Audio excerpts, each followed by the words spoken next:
Bienvenidos a Radio Sefarad. Estas son las noticias que comenta Jorge Queay. ¿Qué tal, Alejandro?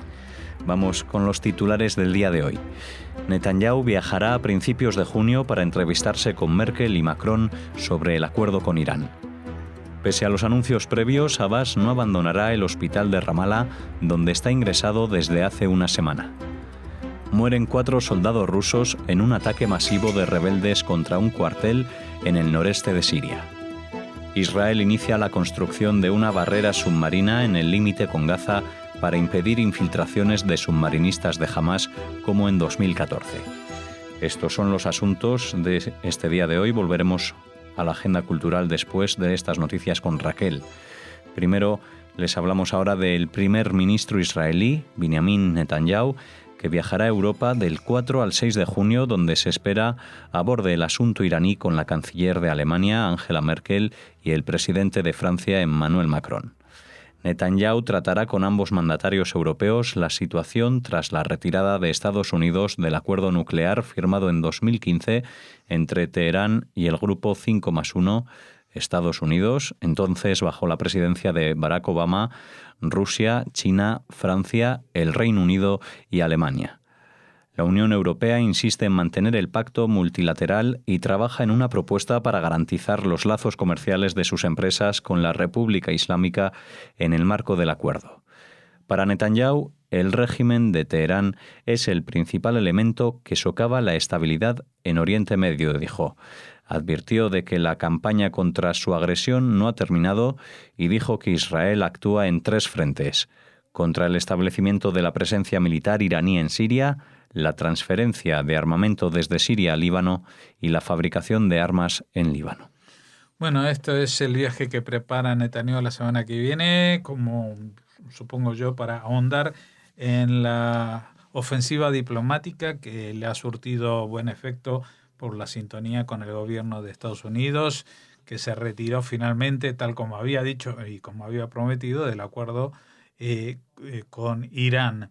De momento hay bastante incertidumbre en qué pasará, porque ya hemos oído al presidente Trump decir de que las empresas europeas que sigan, digamos, que no actúen según las sanciones impuestas de boicot a los productos iraníes y sigan haciendo negocios con Irán, pues sufrirán también ellas los problemas de sanciones de Estados Unidos.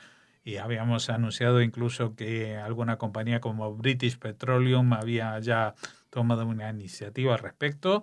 Y lo que Netanyahu seguramente quiere hacer en este viaje es convencer a Merkel y a Macron que ese tema del acuerdo con Irán está ya perdido. O sea, no van a poder hacer los negocios que tenían pensado hacer, porque va a estar Estados Unidos ahí impidiéndoselo, y aparte de ser una situación de facto, es una situación que Netanyahu presenta como la más justa porque, según dice, es el principal elemento de desequilibrio, inestabilidad y problemas de violencia en Oriente Medio, cosa que no le falta razón. Lo que llama un poquito la atención es que aquí se persone como si fuera alguien que firmó este contrato, este acuerdo con Teherán, la Unión Europea, es decir, la representación diplomática a través de Federica Mogherini, que está opinando sobre el acuerdo con Irán, que hay que seguir haciéndolo, que esto, que lo otro, como si la Unión Europea hubiera formado parte de ese acuerdo, y no es así. Si bien hay 3 países que son de la Unión Europea que participaron en ese acuerdo, 6 partes contra una, 5+1 y otro más del otro lado, pues no se habló en ningún momento y no firmó el documento la Unión Europea, con lo cual tampoco estaba en disposición de que sus palabras fueran representativas. Y sin embargo, en temas como este de Irán, pues sale a hacer declaraciones que a mí me parece fuera de lugar, entre otras cosas porque estoy casi seguro que entre los 27 más 1, como podríamos llamar hoy en día a la Unión Europea, hablando del Reino Unido, que dijimos antes que había 3 países, pero que no, que en realidad solamente quedan 2, Alemania y Francia, porque el Reino Unido ya no forma parte de hecho de esa Unión Europea, pues yo dudo que de los 27 países restantes que forman la Unión Europea, todos estén de acuerdo en proseguir ese acuerdo con Irán tal como está escrito. El presidente palestino Mahmoud Abbas seguirá en el hospital de Ramallah, donde está ingresado desde hace una semana por una neumonía, después de que se pospusiera su alta. Abbas fue hospitalizado el pasado domingo 20 de mayo y en un primer momento las fuentes oficiales palestinas señalaron que se le estaba atendiendo por complicaciones a raíz de una intervención en el oído a la que había sido sometido días antes. En los últimos días, la cadena de televisión palestina difundió imágenes que mostraban al mandatario recorriendo un pasillo del hospital vestido con una bata azulada, acompañado por el equipo médico y leyendo el periódico sentado en su habitación. Cada vez son más recurrentes las especulaciones sobre la precaria salud del líder palestino, fumador habitual, que se mantiene al frente de la Organización para la Liberación de Palestina, de la Autoridad Palestina y del Partido Nacionalista Al-Fatah. Es decir, está al frente de todo, es el líder único de todo lo que es la representatividad política palestina considerada por el mundo como moderada, porque luego tenemos a un territorio que se supone que va a formar parte de este Estado palestino, que es la Franja de Gaza, donde no gobierna, sino que está gobernado por Hamas, y luego hay facciones palestinas que gobiernan países extranjeros, como es el grupo chiita Hezbollah, que son palestinos que han tomado el control del país del Líbano, al principio solamente desde el punto de vista militar, hoy día también desde el punto de vista político, lo tienen bien acogotado y aferrado al Líbano. Los mismos que tratan de presentar el tema de Mahmoud Abbas con cierta ligereza, es decir, no, es que entró para unos problemas del oído, luego se encontraron con que las declaraciones oficiales hablaban de una neumonía. Luego dijeron, es cuestión de unos pocos días, fíjense qué bien que ya camina por el pasillo, pues resulta que los médicos, vamos a ver que este señor es el que manda más ahí, y los médicos le han dicho que no puede salir. Es decir, lo que se tiene que preparar el mundo palestino es que Mahmoud Abbas no está bien de salud, está muy mal de salud. Y entre las fotos que difundió, pues ya hemos visto algunas, que estaba vestido, caminando, y que esto que lo otro, y otra que incluso la pusimos, pero que esta que está leyendo el periódico sentado en la habitación, pero es que si se agranda mucho la imagen, se puede ver que ese periódico tiene una caricatura antisemita en la contraportada.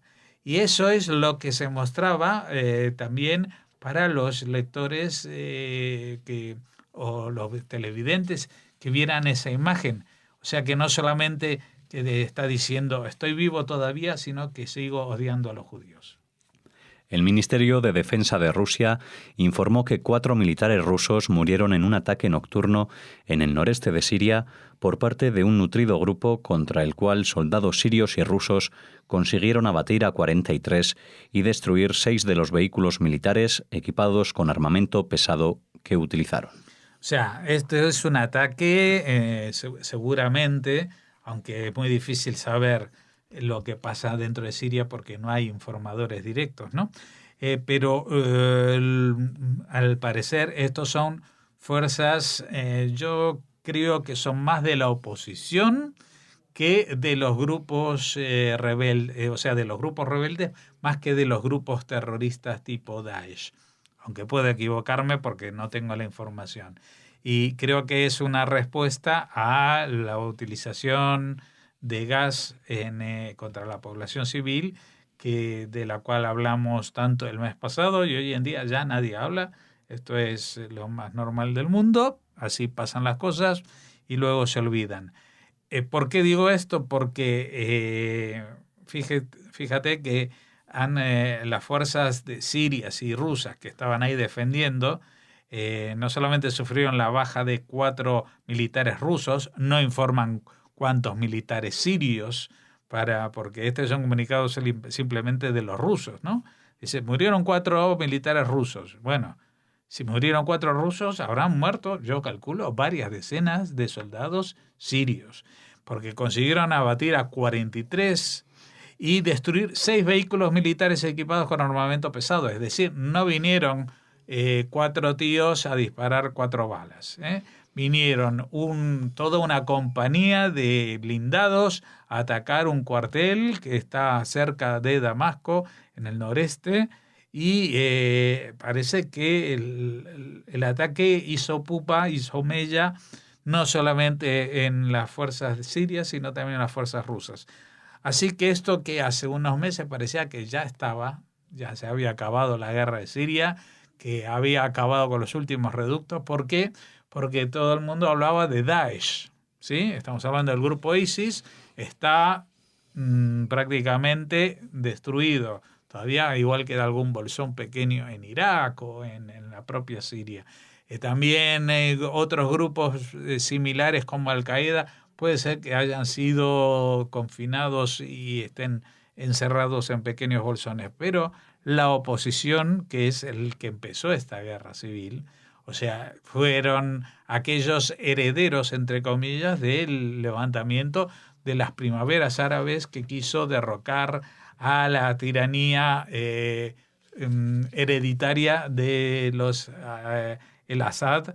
El padre era Hafez el Assad, Bashar al-Assad. Ellos se supone que no son ni reyes ni fuerzas religiosas, pero tienen más poder que todos estos juntos y siguen así en el gobierno. Por eso se levantó este grupo de llamados rebeldes, que incluye a oficiales del ejército, no son gente cualquiera, ni son terroristas ocasionales. Así que yo creo que igual los rusos se apresuraron a dar por concluida su participación, los sirios también a decir ya hemos ganado, esto lo que queda no es nada. Yo creo que todavía esta guerra, que ya lleva más de 7 años, vamos a verla cumplir 8 y quizás algo más. Israel inicia la construcción de una barrera submarina con Gaza con el fin de prevenir infiltraciones. Según el ministro de Defensa, esta acción frustrará los objetivos de Hamás, que perderá otra capacidad estratégica y enormes cantidades de dinero. La barrera, un tipo de muelle impermeable único en el mundo, proyectada desde hace un par de años, consistirá en 3 capas, incluyendo una debajo del nivel del mar, y estará completa en el plazo de 1 año. El objetivo del establecimiento de este obstáculo es prevenir infiltraciones como las sucedidas durante la guerra de 2014, cuando un grupo de Hamás consiguió nadar hasta la costa israelí. Las autoridades israelíes también están construyendo una barrera subterránea en la frontera terrestre con Gaza, un muro a lo largo de 65 kilómetros dotado de sensores electrónicos para detectar cualquier intento de perforación. Bueno, sobre este muro subterráneo ya hemos dado noticia en varias ocasiones. Ahora lo que han empezado a construir es algo que tampoco tiene que ver con las marchas de las semanas pasadas y con que, por cierto, ya parece que a pesar de las declaraciones que iban a seguir, pues ya este último viernes, que yo sepa, no hubo presencias masivas en la frontera. No estamos hablando de la frontera terrestre, sino que estamos hablando de que también a través del mar, pues esto es como en las playas de Ceuta y Melilla, o que se pueden llegar nadando desde una playa cercana. Pero no es que esto sea una práctica para atletas nadadores que estén dispuestos a internarse y luego hacer unos cientos de metros hasta llegar a territorio israelí, sino que son submarinistas con equipos de submarinismo muy caros que han logrado adquirir y hacer llegar a la Franja de Gaza durante estos años donde siempre se dice el bloqueo más absoluto, que esto que lo otro. Pues no. También cuando se habla de equipamiento deportivo, por ejemplo, mascarillas y todo lo que se puede utilizar para submarinismo, todo esto no se utiliza para el deporte. Se utiliza única y exclusivamente como una herramienta, un arma bélica añadida para atacar a Israel. El objetivo es llegar nadando a una playa israelí y allí producir o un ataque o un secuestro y llevarse a la persona Eso es lo que más le ha cundido a la gente de Hamás en toda su historia. Aquel secuestro de Gilad Shalit durante 5 años que se cambió por más de 1.000 terroristas con delitos de sangre. Eso es lo que ha desequilibrado digamos, la estrategia de Hamás, que ya no pretende tanto matar como sembrar el pánico, eso sí, pero luego también llevarse algo a casa, llevarse, aunque sea un cadáver, como los que hicieron con los soldados de la última guerra del 2014, que los tienen ahí esperando hacer un intercambio que nunca se produce, incluso por cadáveres de sus propios digamos, milicianos, entre comillas, o terroristas infiltrados en Israel y eliminados por las fuerzas de seguridad, que Israel está dispuesto a devolver siempre que le devuelvan los cadáveres de estos 2 soldados que cayeron en combate hace tanto tiempo.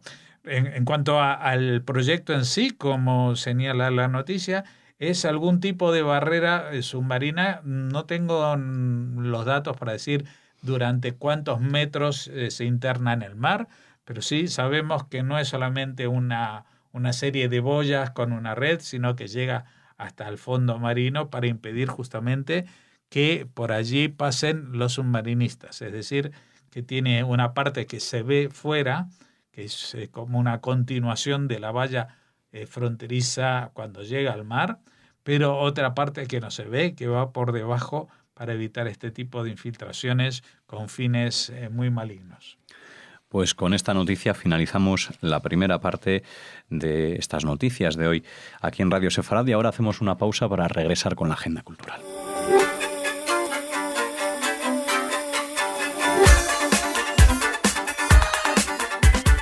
Empezamos esta segunda parte de las noticias aquí en la Agenda Cultural. Hola, Raquel. Hola, Alex. Hola a todos. Para continuar con información fuera de esas noticias de los lunes que traíamos, y cuéntanos qué. Pues empezamos hablando de Ana Frank, de un nuevo libro que se edita en nuestro país. En este caso lo hace Vicens Vives. Se llama Ana Frank, la memoria del Holocausto, y es una biografía novelada de la historia de Ana a partir de su diario. De esta manera, nos dicen desde la editorial, podemos conocer las dificultades de convivencia, sus sueños irrenunciables, la añoranza de las amigas, los enfrentamientos con su madre e incluso el descubrimiento del amor. Uh-huh. Algunos de los temas que trata Ana en su diario. Son 10 capítulos que nos sirven para conocer la corta vida de Ana Frank, que empiezan con el discurso del recién proclamado canciller de Alemania, Adolf Hitler, en enero del 33, y terminan con el fatal desenlace en el campo de concentración de Bergen-Belsen.